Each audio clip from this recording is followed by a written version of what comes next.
Now the topic is nylon 66। पहले हमने addition polymers के एग्जाम्पल किए, अब हम कंडेंसेशन पॉलीमर के एग्जाम्पल करने जा रहे हैं। जैसे नाइलॉन 66। नाइलॉन 66 जो है एक कंडेंसेशन पॉलीमर है, और इसको हम बोल सकते हैं कि it is the condensation polymerization of adipic acid and hexamethylene diamines. इसमें दो मोनोमर्स यूनिट्स की पॉलीमराइजेशन हो रही है, कोपॉलीमर्स है ये। दो मोनोमर यूनिट्स कौन कौन से, एक एडिपिक एसिड और दूसरा हेक्सामिथाइलिन्स डाईअमीन्स। जो एडिपिक एसिड है, एडिपिक एसिड का मतलब होता है टेट्रा मिथाइलिन डाईओइक एसिड। मिथाइलिन के 4 एटम यानी कि टेट्रा मिथाइलिन डाईओइक, दोनों साइड जो है ओइक COOH ग्रुप के मॉलिक्यूल लगे हुए हैं। इसको हम बोलेंगे tetra methylenes dioic acid means adipic acid, plus hexamethylene CH2 methylene group जुड़ा हुआ है, CH2 के 6 हेक्सामिथाइलिन, दोनों साइड NH2 लगे हुए हैं, means hexamethylene diamines. Most important question nylon 66, जिसमें टेट्रा मिथाइलिन डाईओइक एसिड और हेक्सामिथाइलिन्स डाईअमीन दोनों के जो मोनोमर यूनिट्स हैं वो कंडेंस्ड होते हैं, कंडेंसेशन पॉलीमर्स है। इसके भी n मॉलिक्यूल्स और एमीन्स के भी n मॉलिक्यूल्स लिए, और जब इनकी पॉलीमराइजेशन करवाई, क्योंकि आगे जगह नहीं इसलिए इसको नीचे लिखा है, पॉलीमराइजेशन करवाई, तो यहाँ से OH एक H यहाँ से लेगा, H और OH H2O जो है वो माइनस हो जाएगा, मीन्स OH ग्रुप बाहर निकल गया। इस साइड से भी OH ग्रुप बाहर निकला, ये C डबल बॉन्ड O यहाँ से आया, CH2 single bond C double bond O OH यहाँ से निकल गया है, H लेकर के यहाँ पर NH बचा, NH CH2 6 टाइम, फिर डैश NH, H से OH निकल गया बाहर, तो एक ही H बचा, और आगे दोनों साइड्स बाहर निकाला हुआ, मीन्स इसके इतने बहुत से n मॉलिक्यूल इस तरीके से जुड़ेंगे, और ये जो स्ट्रक्चर बना इसको हम बोलते हैं नाइलॉन 66। तो मोस्ट इंपॉर्टेंट क्वेश्चन है ये, बहुत बार पेपर में आया हुआ है। नाइलॉन 66 का कई बार यूज़ पूछ ले जाते हैं, जैसे इसके कई क्लॉथ्स बनते हैं, पैराशूट्स के लिए रॉप्स बनती हैं, या सॉक्स बनती हैं, बैग्स बनते हैं, ब्रशेस बनते हैं, ये सब कुछ नाइलॉन 66 है। इसके बाद जो नेक्स्ट पॉलीमर्स हैं हमारे पास कंडेंसेशन, दैट इज बुना S, BUNA बुना S।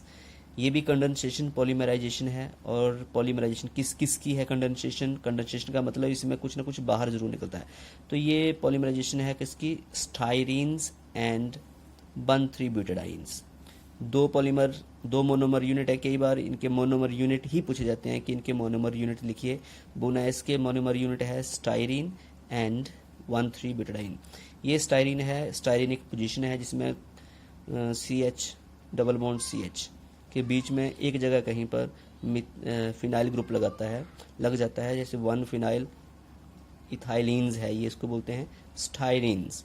स्टाइरीन्स के n मॉलिक्यूल और 1,3 ब्यूटाडाइन्स, पहली और तीसरी पोजीशन के ऊपर डबल बॉन्ड लगा हुआ है, और ये ब्यूट है 1,3 ब्यूटाडाइन्स के n मॉलिक्यूल्स। जब ये इसके n और इसके n दोनों की पॉलीमराइजेशन करवाई, तो ये CH2 एक साइड बाहर निकल गया, और ये बॉन्ड CH और इसके साथ ये फिनाइल ग्रुप और CH2, और ये आगे शिफ्ट हो गया बॉन्ड CH2 के बाद, फिर सिंगल बॉन्ड आ गया यहाँ पे, ये बॉन्ड CH, और यहाँ पर डबल बॉन्ड हो गया आगे CH, और ये बॉन्ड फिर आगे चला गया CH2, यानी कि बॉन्ड शिफ्टिंग होगी। ये बॉन्ड यहाँ चला जाएगा, ये बॉन्ड आगे निकल जाएगा, तो ये बॉन्ड जो था वो आगे निकल गया है, एक बॉन्ड इस साइड आगे निकल गया है, और ये जो स्ट्रक्चर बना जिसमें n मॉलिक्यूल्स शो हो रहे हैं, ये है बुना S, इसको बोलते हैं बुना S, जिसके मोनोमर यूनिट हैं स्टाइरीन एंड 1,3 ब्यूटाडाइन्स। ये भी इंपॉर्टेंट है, कई बार पूछा जाता है कि give the monomer units of buna S, तो मोनोमर यूनिट हैं स्टाइरीन एंड ब्यूटाडाइन्स। और नाइलॉन 6 में मोनोमर यूनिट्स हैं एडिपिक एसिड, जिसको हम बोलते हैं टेट्रा मिथाइलिन्स डाईओइक एसिड, और हेक्सामिथाइलिन डाईअमीन्स और टेट्रामिथाइलिन डाईओइक एसिड्स। कई बार पूछा जाता है what are the biodegradable polymers. Biodegradable polymers के ऐसे पॉलीमर जो कि माइक्रो ऑर्गेनिज्म, बायो के जो ऑर्गेनिज्म है उनसे डिग्रेड हो जाते हैं, डिग्रेडेबल हो जाते हैं, यानी कि डिकम्पोज हो जाते हैं।